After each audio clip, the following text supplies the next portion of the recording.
Hello, and welcome to Different Conversations. This week's podcast is, for lack of a better word, different. It's an unreleased pilot that was our proof of concept and features my good friend and colleague, Professor Lewis Dartnell, as we discuss Martian geology, migration of humanity throughout human history, and even this new term, which we're calling biological teleportation. With news this week about changes in quarantine rules for people coming back from Spain, with human movement being so pertinent for coronavirus, I thought these discussions were particularly relevant. So, without further ado, let me introduce Professor Dartnell and this week's Different Conversation. Lewis, thanks for coming. Hi there, Brad. How are you doing? Good, thanks. And so for people who perhaps don't know who you are, maybe you could tell us a bit about yourself and what you do at Westminster. Yes, so I'm the University of Westminster's Professor of Science Communication, which I started about three and a half years ago at the university now. And so the role that I've got here, my post at the university, is split pretty 50-50, half and half, between two things I'm very passionate about. The first half is on science research and my field of science in astrobiology, which is all about looking into the possibility of there being life beyond the Earth. So I've got a research lab at university, I've got PhD students, and we're looking into some of the most extreme forms of life on Earth, sort of hardy survival superhero bacteria that could survive the sort of conditions we know exists on Mars. And we're looking into how you could detect that they're there, what sort of biosignatures would you design for your next Mars rover to be able to look for. So that's my research in astrobiology. And then alongside all of that, with this science communication professorship, I do a lot of engagement and outreach and science communication. And that includes things like doing interviews on radio and podcasts and odd bits of TV. But a lot of what I do is freelance writing and journalism and writing books. So I've just started writing, or at least researching, for my latest popular science book now. Wow. So you, like all the successful academics I talk to, don't sleep that much by the sound of it. I think it's just it's a juggling problem, isn't it? So I find it really hard to sort of shift gears in my brain, if you know what I mean. So I really like focusing for just like 2 or 3 days at a time on one thing, getting completely and totally absorbed by it as a task, as a challenge, and then being satisfied when I've kind of completed that one thing and then move on to something else. So with research, I'll often do kind of 2 or 3 days on one thing, 2 days on some outreach or some writing, back to the research, rather than trying to chop up the day too much. And so I think it's your books we're going to talk about today, but with such a wide-ranging skill set, I think we're going to definitely have to have you back at some point. And I was doing a bit of research on you, setting up for this podcast, I have to admit. That's a little bit creepy there, Brad. Yep. Did you Google me? I did, indeed. And had a look at some of your readings and read an essay that you wrote about pencils. So for a man who researches Mars, tell us about pencils. So my last book is called The Knowledge: How to Rebuild Our World from Scratch. And it's a thought experiment. It's a science book that is answering a thought experiment. And at the beginning of The Knowledge, I imagined that the world as we know it has come to an end. There's been some kind of global catastrophe, some kind of apocalypse event, and the vast majority of the human race has just disappeared. But you in a community of survivors have made it through, and you're now trying to recover and rebuild. And what I deal with in The Knowledge is how you could avoid another dark ages and accelerate the rebooting of civilization from scratch a second time round. If only you had a kind of a how-to guide, a DIY manual for the whole of civilization, the whole of the modern world. So The Knowledge is effectively all about, could you do Minecraft, but for real?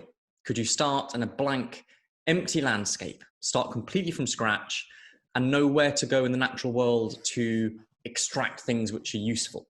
How do you get metal to come out of rocks? How do you make tools from that metal? How do you then use tools together to make other things like steam engines or microscopes, which are useful for us in making our life more convenient?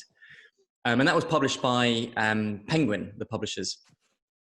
And with the current coronavirus lockdown, Penguin were asking their authors to write a kind of a think piece, a feature article about their experiences of the lockdown, or what the lockdown has taught us about life and the world. And so I picked up on an example in that essay that I'd explored in the introduction to the knowledge, which is an article written back in the 50s called I Pencil. And I Pencil is almost like a diary entry written from the point of view of a pencil, which is, the simplest thing you are ever likely to interact with or use in your everyday life. And yet the astonishing reality is that despite how simple and basic just a pencil is, it is true that there is not a single person on the planet that actually knows how to make a pencil. No one person. Because the pencil is made out of different components, different things. So the wood around the outside of the pencil would have been grown in a forest, perhaps somewhere in North America, and then is chopped down and is milled into the right sort of shape you need. And the graphite in the middle of the pencil has come from somewhere else and has been quarried and processed. And the rubber at the other end maybe was originally taken from a rubber tree in Indonesia. And all these different bits of the pencil have to be extracted from the natural world, different parts around the world, and processed and refined and transported all to the same point where the factory makes that last step of kind of machining everything together. And it's not just that the bits of the pencil have come from all around the world, and therefore thousands of people have been involved with different sets of knowledge, but it's also all of the infrastructure of the modern world that has allowed for that. The electricity power stations, and then the people that know how to maintain the power stations, the people that know how to build it in the first place, the people that know how to operate transport infrastructure. So something as simple as a pencil is the very, very tip of this huge iceberg of capability, of infrastructure that's invisible behind the scenes of the modern world. And it's not just pencils, it's toilet paper, it's flour, it's everything you take for granted, up until the point where these things stop just magically appearing on the supermarket shelves. And that's what all of us have experienced in this lockdown, is the things we took for granted stopped magically appearing on supermarket shelves. The toilet paper disappeared. Not because there weren't any trees anymore, or people didn't know how to make toilet paper anymore, but simply there was just a constriction in the supply chain. But I think more than anything else that I don't have any more toilet paper was a really good way of focusing people's minds on all these things that we just take for granted without realizing or giving a second thought in our normal everyday lives. I think that's exactly right. And it all became very, very clear to us very quickly how complicated the world is, that we don't see underlying everything, like you so eloquently put it there. Yeah. And then along those lines, at risk of making this quite a dark conversation, talking about the world ending and such, which I'm pleased to say I don't think we're at yet. When you write a book about recovering the world after a massive disaster, and then we live through an experience like this, is there any major lessons or insights you gained from the knowledge that became really useful or more relevant to you now? Yeah, so to be clear, the coronavirus COVID-19 outbreak is very, very serious.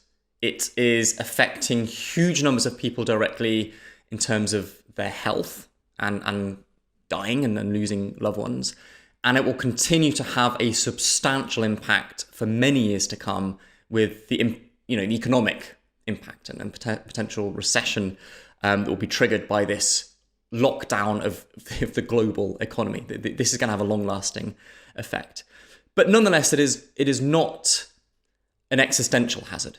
this coronavirus outbreak is not going to collapse civilizations we know. It is not going to drive humanity to extinction. But what we have been seeing, I think, with this international lockdown is everyone has been firstly thinking about what we previously took for granted, as we've already said.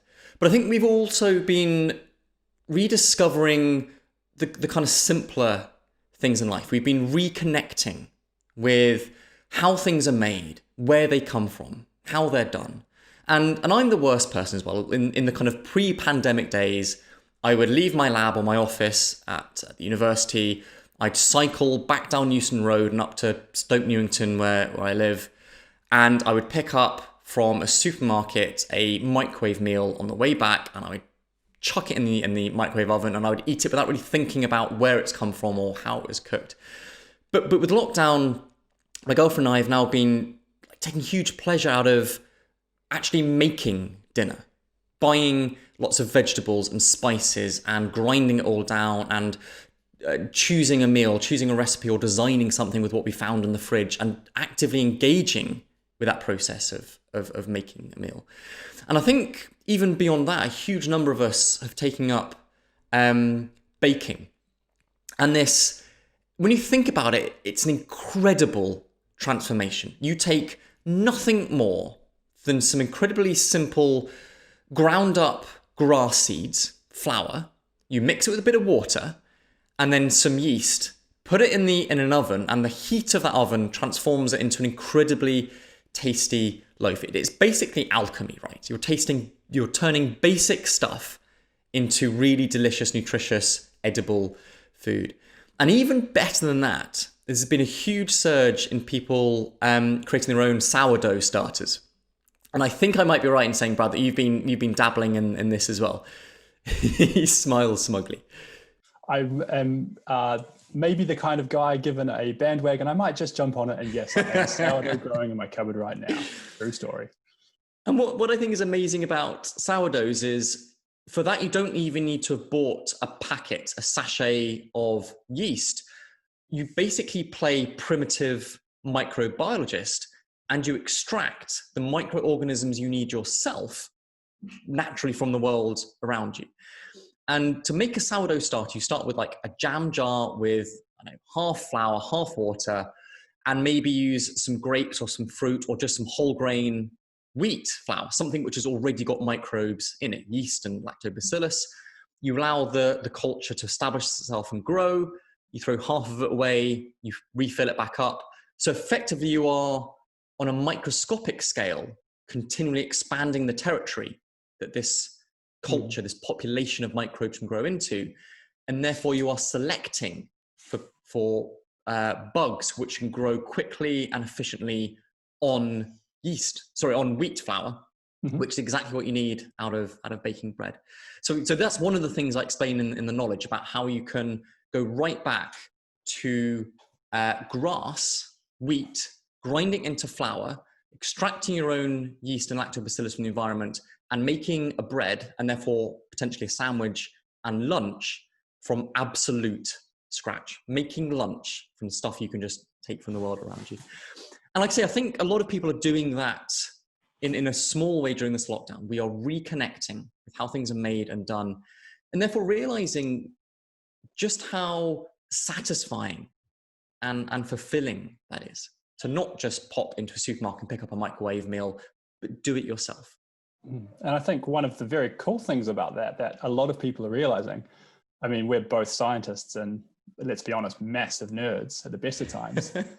But this idea that something like yeast, people may or may not realize it's an ingredient, sure, but it's a living thing. And you are essentially, as you put it, just farming or even driving evolutionary pressures to produce the best yeast for your baking, which is fantastic. So really in the history of civilization, yeast has been as much a critical beast of burden as the oxen or the horse or the camel or the donkey has been. It's just too small for you to see. So it's hard to kind of appreciate the magical power of something like yeast, not just for baking bread, of course, but for brewing beer. And that has, through history, alcohol has had huge social influences, both good and bad, of course. But chemically, ethanol is enormously useful for industry, for extracting things. You don't get a perfume industry, for example, unless you can brew to make the ethanol as the solvent for it. So one of the other things I explore in the book and the knowledge is this huge web, this network of basic caveman chemistry that you could, in principle, do for yourself to start, I say, recreating everything from scratch. And brewing and ethanol are a critical part of that as well. And then after the knowledge, you wrote Origins, which I've read quite recently as well. And I wanted to try and almost link these two things together, because when you talk about the pencil and you talk about it elegantly coming across the world in different parts and components from Indonesia and North America or in Europe, yeah, we're talking about global processes. Is that kind of the root of where your ideas for Origins came from? This idea that geological global scale events really do shape us as people? Yeah, so in a sense, Origins picks up where the knowledge left off. You don't need to have read one to understand the other, but they kind of fall into the same thinking space. And at the end of the day, the knowledge obviously has got nothing to do with the apocalypse or the end of the world. That's just a way of framing the question, the conceit for exploring behind the scenes to ask, where does everything come from? How do we progress through history to build the modern world that we take for granted? I.e., what was the history of scientific discoveries and technological inventions where we built the modern world? And in the new book, in Origins, I've wanted to look beyond how human agency, human discovery, human invention, human ingenuity has built the modern world, but how the planet itself has formed this key role in the human story. So different features of planet Earth, whether that is plate tectonics or atmospheric circulation or the distribution of resources and metal ores, how have those things had a huge driving influence on the grand themes and trends of human history from our very beginnings, our very origins and evolution in East Africa, through to where the first civilizations emerged and why that happened in Mesopotamia or Egypt or the Indus Valley in the foothills of the Himalayas. And then through the thousands of years of history and the rise and fall of societies and cultures and empires, different features of the planet have been hugely influential through that story. And so that's what I wanted to explore in this new book, in Origins. There was one particular theme through that book, through the book Origins, that I didn't expect to enjoy as much as I did and actually found quite enlightening. Oh, thanks, pal. Well, every now and then, you might be interested. No, sorry. But this idea that geology and mountain ranges and plains and continent shapes had such a massive influence on humanity was something I found really fascinating. And through the book, we've talked before about the way you made your own maps and you created these almost diagrams of how people moved and the influence that this river bed or this mountain range here would have upon people. And I found that a really interesting concept, I've got to admit. But then to draw that back to where we find ourselves now, and I don't want to have to link this to a global pandemic again, but at the moment, what news do we have, I guess? There's this idea I wanted to share or converse with you about, is that your central thesis of Origins was that geology shapes humanity. And then I wanted to ask you, are we past that point now with global pandemics like coronavirus, with things spreading around the world, with air travel, with us not being constrained anymore by the movement of people locally? Are we in a post-geological society now? Is that no longer a thing that concerns us?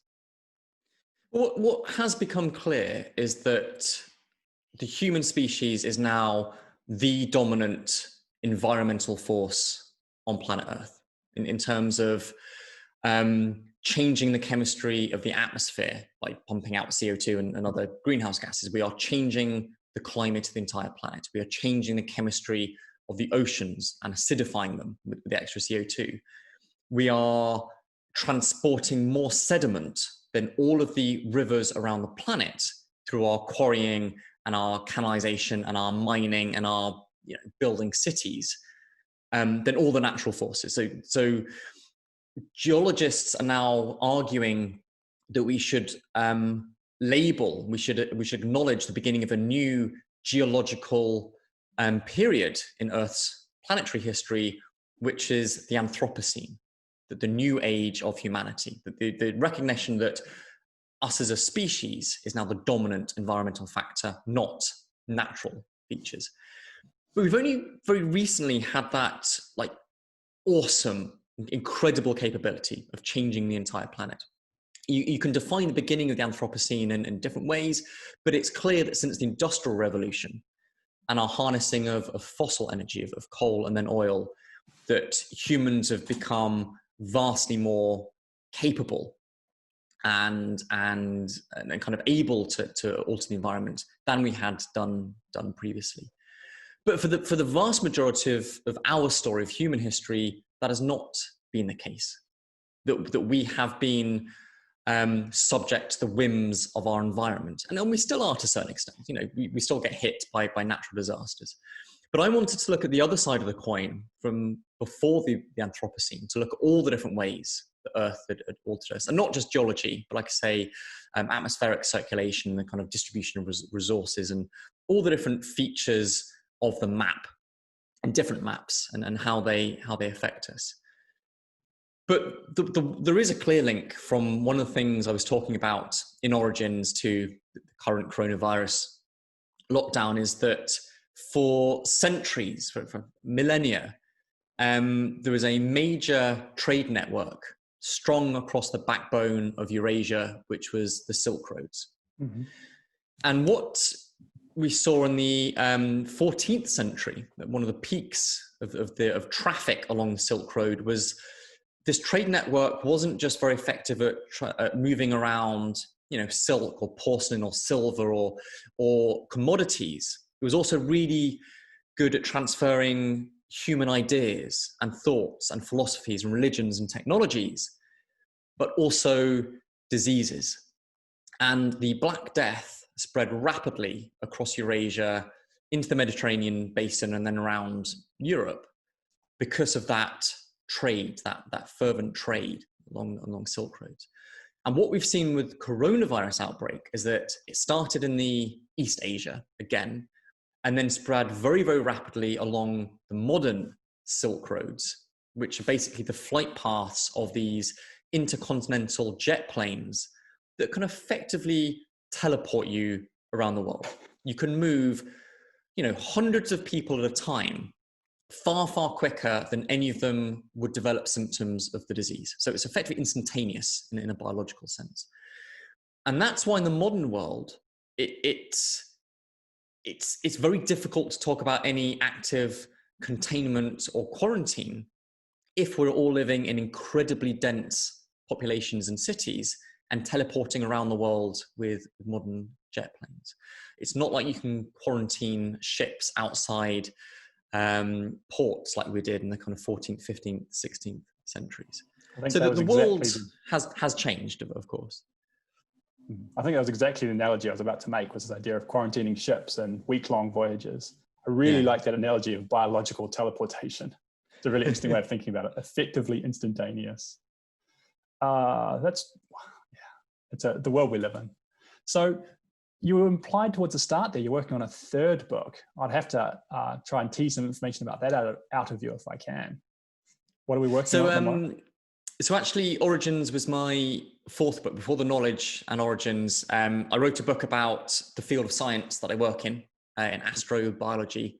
And that is called Life in the Universe, Beginner's Guide. So that is just a gentle introduction to this very interdisciplinary, very mixed bag field of research, all about how we think life got started on planet Earth. What was the genesis? What was the origin of life? 3-4 billion years ago on our own planet, and therefore where we think we might find it on other planets, moons in our solar system, or these increasingly Earth-like planets we're now discovering orbiting other suns in our galaxy, other stars in the night sky. So that was my first book, Life in the Universe. My second book was a illustrated children's book with Dorling Kinsley, all about how you can take holidays in outer space And where would be like the top holiday destination you'd want to book a holiday to with your family? And what would be the souvenirs you want to make sure you can get from Saturn you couldn't get anywhere else? What photos would you want to take that would be unique? So that was a huge amount of fun and So really colourful and graphic. Say again, sorry. I've got to know, sorry, where would be your top holiday destination choice then if you had the option to fulfill that? So Mars has got a lot of fun things to offer. And if you're quite outdoorsy, if you're quite adventurous, Mars offers not only the greatest mountain in the entire solar system to try to climb. If you're into mountaineering, you should climb Olympus Mons. But in fact, because Olympus Mons on Mars is so big and so broad as a shield volcano, when you are starting your ascent at the base of the mountain, you cannot see the peak, you cannot see the summit, because it is over the horizon of the planet, because the mountain is that big.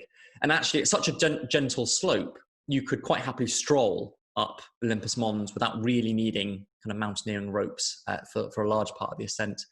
But Mars also has Valles Marineris in it, which is one of the greatest canyons in the entire solar system. So Mars is this interesting world of extremes. We have both the largest mountain and one of the deepest chasms, one of the deepest canyons. And that would be a phenomenal abseil. You could abseil 7 kilometers straight down the cliff face of Valles Marineris, which would probably make your arms quite tired, but would be some fantastic views. But the thing to bear in mind if you're out hiking or exploring Mars, is not even bother taking a compass with you, because if you ever got lost, a compass would be useless on Mars anyway, because the planet has no magnetic field. So what I've tried to do throughout this book, throughout my tourist's guide to the solar system, is use imagination and graphics and illustration to educate children with some really interesting facts about planetary science, but kind of sneak that detail in through the back door. Talk about hiking on Mars or why it's useless to take a compass with you, but explaining some like proper science in the background of all of that. So original question then, just to try not to get away from that one. Are you working on something new at the moment? Yeah, so the new book hasn't got a title yet. So I've been researching it during the lockdown, alongside other projects. But what I want to do with this new book is continue this theme of looking into the interaction between science and world history, which I did with Knowledge and then Origins.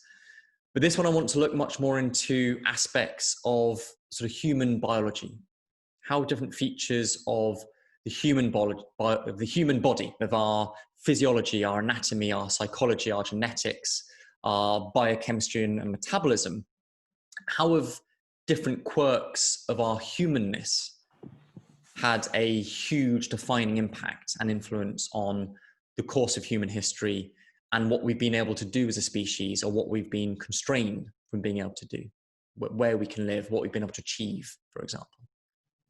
I think as a physiologist myself, I look forward to that. It should be interesting topical reading, I'm sure.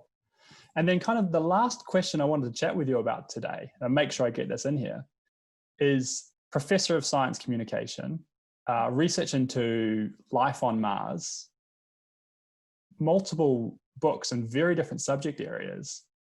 It's a very eclectic and interesting career you've established and built for yourself.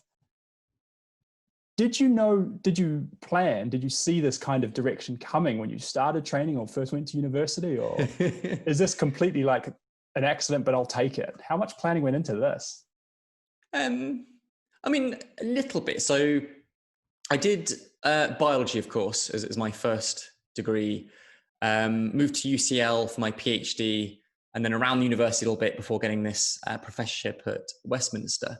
And even back in my days of doing my MRes and then PhD as a combined program, I knew I enjoyed not just doing the science, but talking about it, writing about it, chatting to people about it. So as I was already doing sort of journalism and science writing as a PhD student.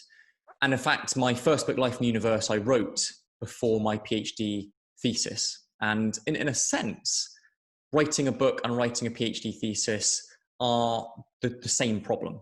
It's trying to condense down a huge amount of material into a readily digestible format and structure, whilst not losing the will to live yourself by breaking a big project into small bite-sized chunks.